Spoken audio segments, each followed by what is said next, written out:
théorie, les spermatozoïdes se lancent dans une course effrénée pour conquérir un ovule passif et patient.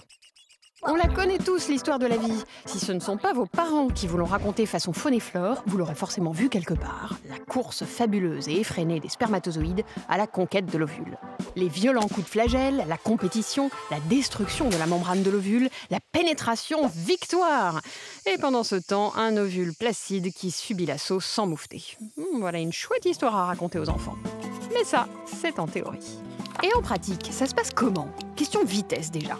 Les plus rapides mettent une demi-heure à parcourir entre 13 et 15 cm. Un peu comme si un saumon de 60 cm nageait 3 km à l'heure. C'est pas terrible pour un saumon. En plus, ceux qui arrivent les premiers ne sont pas viables. Ça valait bien la peine de se presser.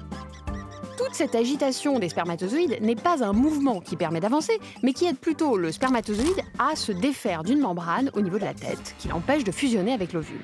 Vous voyez un concert de métal? Quand on secoue la tête, c'est pas pour se déplacer dans la salle, mais pour fusionner avec la musique. Ce phénomène, dans le jargon de l'embryogenèse et non du métal, on l'appelle capacitation.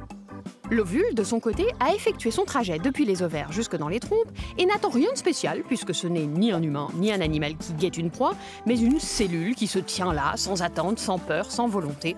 Une cellule qui vit sa vie de cellule. Et après, il se passe quoi? Là encore, on est bien loin d'un fait d'armes.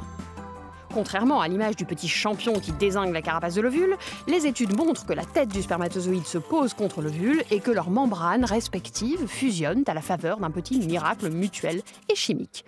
Alors, au risque de vous décevoir, ce n'est ni une histoire d'amour, ni une épopée guerrière, juste une belle histoire cellulaire.